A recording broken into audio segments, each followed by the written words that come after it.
ఇంతకుముందు న్యాయవాది చెప్పిండు. ఇంతకుముందు కూడా దీని గురించి సుప్రీంకోర్టులో హైకోర్టు జరిగినటువంటి వాదనలు సగటు న్యాయ పరిజ్ఞానం అంటే ఇండియన్ పీనల్ కోడ్ గురించో క్రిమినల్ ప్రొసీజర్ కోడ్ గురించో తెలియాల్సినంత అవసరం లేనటువంటి విషయం ఇది. చాలా తేలిగ్గా కోర్టులన్నీ కూడా చెప్తున్నాయి ఇది తప్పుడు కేసు, ఇది అక్రమ కేసు, ఉద్దేశపూర్వకంగా ఇంటెన్షనల్లీ అంటే ఉద్దేశపూర్వకంగా వేధించదలుచుకున్నారా మీరు అని సుప్రీంకోర్టు చెప్పింది.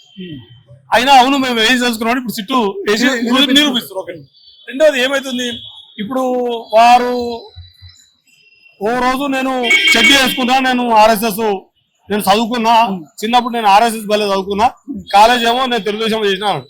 సేమ్ నిన్నగాక మొన్న శత జయంతి ఉత్సవాలకు సంబంధించి సిపిఐ వాళ్ళు పిలిస్తే కూడా చెడ్డీ ఏమో ఆర్ఎస్ఎస్ వాళ్ళది, చదువేమో తెలుగుదేశంది, నౌకరేమో కాంగ్రెస్ ది, నిన్న పోయి కామ్రేడ్ది. ఇది అపరిచితుల్లో బహుశా 2 రూపాయలు ఉంటాయని ఏదో సినిమాలో ఉంటుందట. ఈ చతుర్ముఖం కాదు, ఇది అష్టముఖం ఉన్నట్టుంది.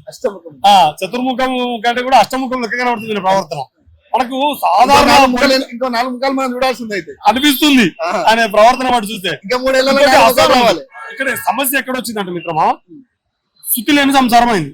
శుద్ధి లేని సంసారం ఉన్న వాళ్ళు షాడిస్టులు ఎక్కువ అవుతారు. సంసారంలో కుటుంబంలో ఐకమత్యం లేదనుకో, నిరంతరం ఇబ్బంది పడుతున్నటువంటి కుటుంబం సభ్యులలో ఏమైందంటే ఒక రకమైనటువంటి లంపెన్ బ్యాచ్లు, అరాచకులు జరుగుతారు. అట్లా శుద్ధి లేని సంసారం